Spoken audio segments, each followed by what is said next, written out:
Noong Abril 1927, ang lider ng sibil na pakpak ng Kristiyada, si Anaklito Gonzales Flores, ay nahuli sa tahanan ng pamilyang Vargas Gonzales kasama ang tatlong magkapatid na Vargas.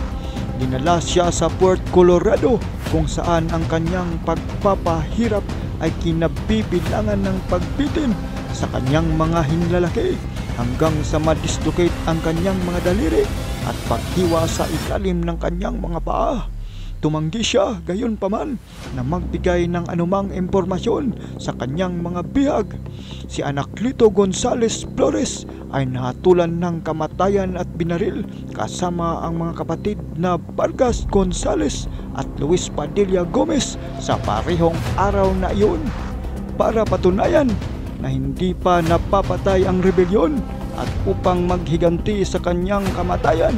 Pinangunahan ni Vega ang isang pag-atake laban sa isang tren na nagdadala ng salapi para sa Bank of Mexico noong ika-19 ng Abril 1927.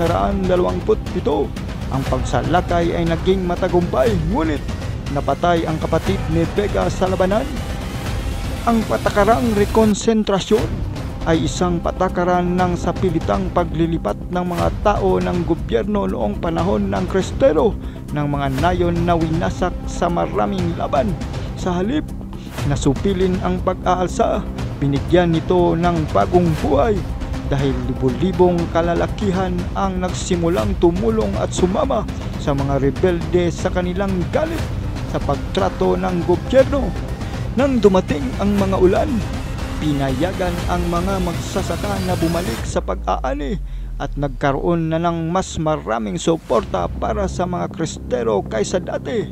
Noong Agosto 1927, pinagtibay nila ang kanilang kilusan at nagsimula ng tuloy-tuloy na pag-atake sa mga federal na tropa na nakagarison sa kanilang mga bayan. Hindi nagtagal ay sumama sa kanila si Enrique Gorostieta, isang retiradong general na inupahan ng National League for the Defense of Religious Liberty. Noong ika-21 ng Hulyo 1927, nabuo ang kauna-unahang Women's Brigade sa Zapopan. Nagsimula ito sa 16 na babae at isang lalaki, ngunit makalipas ang ilang araw, lumago ito sa 135 miyembro at kalaunan ay umabot sa 17,000. Ang misyon nito ay makakuha ng pera, armas, supply at impormasyon para sa mga lalaking mandurigma at alagaan ang mga sugatan. Noong Marso 1928, humigit kumulang 10,000 kababaihan ang kasangkot sa laban kung saan marami ang nagsmuggle ng mga armas papunta sa mga combat zone sa pamamagitan ng pagdadala nito sa mga kariton na puno ng butil o semento. Sa pagkatapos ng digmaan, umabot ito sa humigit kumulang 25,000. Maraming grupong aktivistang Katoliko na babae ang nabuo sa panahong ito at ang mga babae ay naging mahalaga sa pagbuo ng mga grupong aktivista upang itaguyod ang isang kilusan bilang tugon sa mga kampanyang antiklero ng panahong iyon. Si Jose Sanchez del Rio ay isang batang Kristero na sundalo na sumali sa pag-aalsa upang ipagtanggol ang kalayaan sa relihiyon. Nabigla siya nang makita ang pag-atake sa mga pari at ang paglapastangan sa mga simbahan sa kanyang maliit na bayan sa Suhuayo, Michoacan. Nang sumiklab ang digmaang Kristero, sumali ang kanyang mga kapatid sa mga puwersang rebelde, ngunit hindi pinayagan ng kanyang ina na makilihok siya. Ang Rebolusyong General Prudencio Mendoza ay tumanggi rin sa kanyang pagsali. Sa wakas ay pumayag ang general at pinayagan si Jose na maging tagapagdala ng matawat ng tropa. Siya ay kilala bilang isa sa mga pinakabatang miyembro ng kilusang Kristero. Matapos ang kanyang pagka-aresto, nalaman natin ang mga nakasisindak na pangyayari na naganap matapos mabigo ang gobyerno na wasakin ang determinasyon noong gabi ng ika-10 ng Pebrero 1928 dahil dito pinutol nila ang ilalim ng kanyang mga paa at pinilit siyang maglakad sa bayan patungo ng sementeryo. Pinakalawit din siya minsan gamit ang utak hanggang siya'y dumugo mula sa maraming sugat. Umiyak siya at umungol sa sakit pero hindi siya sumuko.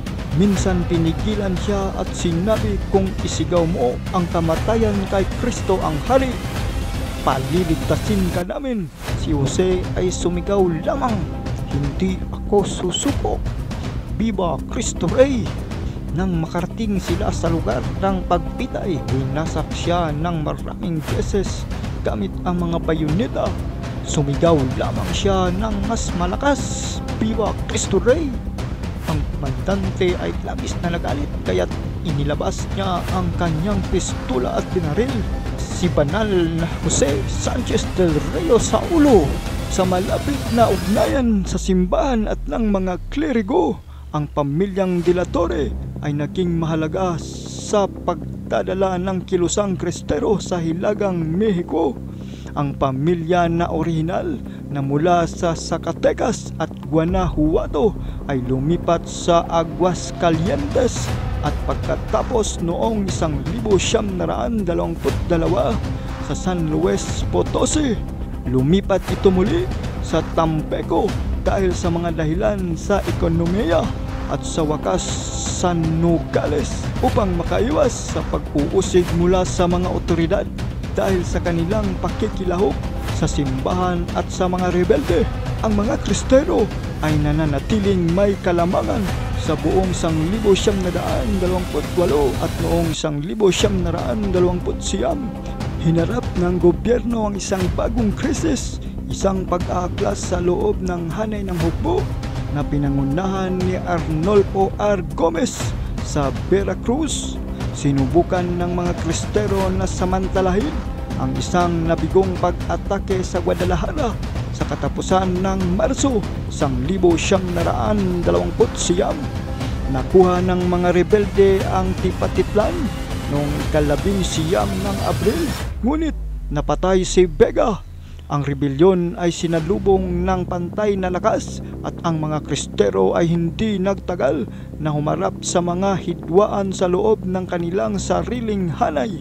Isa pang kahirapan na kinaharap ng mga Kristero at lalo na ng simbahang Katoliko ay ang mahabang panahon ng walang lugar ng pagsamba.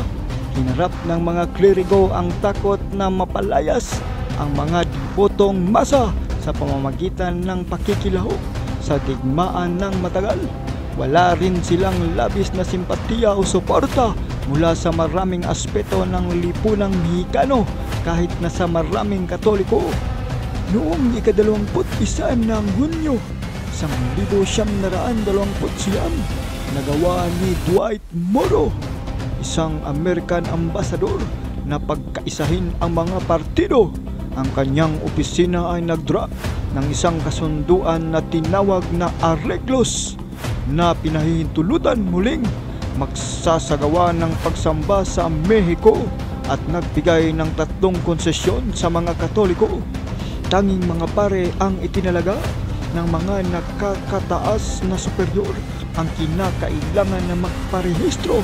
Pinahintulutan ang relihiyosong pagtuturo sa mga simbahan ngunit hindi sa mga paaralan, at lahat ng mamamayan kabilang ang mga klerigo ay pinahihintulutang gumawa ng mga petisyon upang baguhin ang mga batas.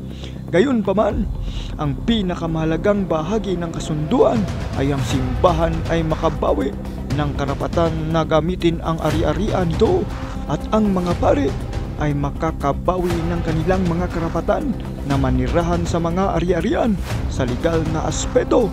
Hindi pinayagan ang simbahan na magmamay-ari ng lupa at ang mga dating pasilidad nito ay mananatiling pag-aari ng Estado. Gayunpaman, epektibong kinuha ng simbahan ng kontrol ng mga ari-arian. Sa maginhawang kasunduan para sa parehong panig, tila itinigil ng simbahan ng suporta nito sa mga rebelde. Madalas na hindi sinusunod ng gobyerno ang mga kondisyon ng tigil putukan. Halimbawa, pinatay nito ang humigit kumulang 500 lider ng Kristero at 5,000 iba pang Kristero. Patuloy na tinutulan ng mga Katoliko ang pagpilit ni Calles sa isang monopolyo ng Estado sa edukasyon na pinipigilan ng edukasyong Katoliko at ipinakilala ang sekular na edukasyon bilang kapalit. Dapat tayong pumasok at angkinin ang isipan ng kabataan, Ang militar na pag-uusig ni Calles sa mga Kristero pagkatapos ng tigil putukan ay opisyal na kinundina ni na Pangulong Lázaro Cárdenas ng Mexico at ng Kongreso ng Mexico noong 1935. Sa pagitan ng 1935 at 1936, inaresto ni Cárdenas si Calles at marami sa kanyang malalapit na kasamahan at pinilit silang magtago sa ibang bansa. Ang kalayaan sa pagsamba ay hindi na pinigilan, ngunit ilang estado ang tumangging bawiin ang patakaran ni Calles. Ang relasyon sa simbahan ay bumuti sa ilalim ng Pangulong Cárdenas. Nang maupo si Pangulong Manuel Ávila Camacho, isang dibotong Katoliko. Sa panahon ng pagkapangulo ni Cárdenas, ang mga gusali simbahan sa bansa ay patuloy na nasa kamay ng gobyernong Mexico at ang mga patakaran ng bansa ukol sa simbahan ay nananatiling nasa ilalim ng federal na jurisdiksyon. Sa ilalim ni Camacho, ang mga pagbabawal laban sa mga batas na anti-klero ng simbahan ay hindi na ipinatupad saan man sa Mexico. Ang mga epekto ng digmaan sa simbahan ay malalim.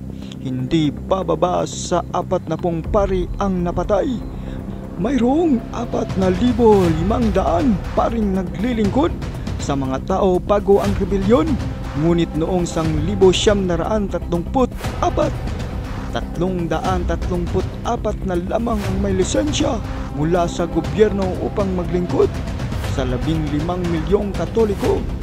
Ang natitira ay naalis sa pamamagitan ng imigrasyon, pagpapaalis, pagpatay o hindi pagkuha ng lisensya. Noong 1935, 17 estado ang walang nakarehistrong pari. Sa pagtatapos ng digmaang Kristero ay maraming buhay ng mga dibotong Katoliko ang nabuwis, subalit nakuha nila ang kalayaang kanilang hinahangad at minimithi. Ang digmaang ito ay isang halimbawa ng pang-uusig ng isang estado sa isang relihiyon at ipinapakita sa kasaysayan na ito ang isang tunay at tapat na pananampalataya sa Diyos at pinaglaban ito kahit hanggang sa kamatayan ng mga mandirigmang Kristero. Ang relihiyong Katoliko ay nagpapakita ng katatagan sa kabila ng pang-uusig ng makapangyarihang estado at ang mga bayaning mandirigma nito ay hindi isinuko si Kristo kahit sa huling patak ng kanilang dugo. Isang kahangahangang katapangan at katapatan sa Panginoong Diyos na hindi nagawa ng sinumang relihiyon sa buong mundo. Ang mga Katoliko ay kahanga-hanga at kadalasang kinikilala bilang mga martir. Hanggang dito na lamang mga kapatid, hanggang sa susunod na mga kwento ng mga kasaysayan ng mga digmaan sa ating daigdig.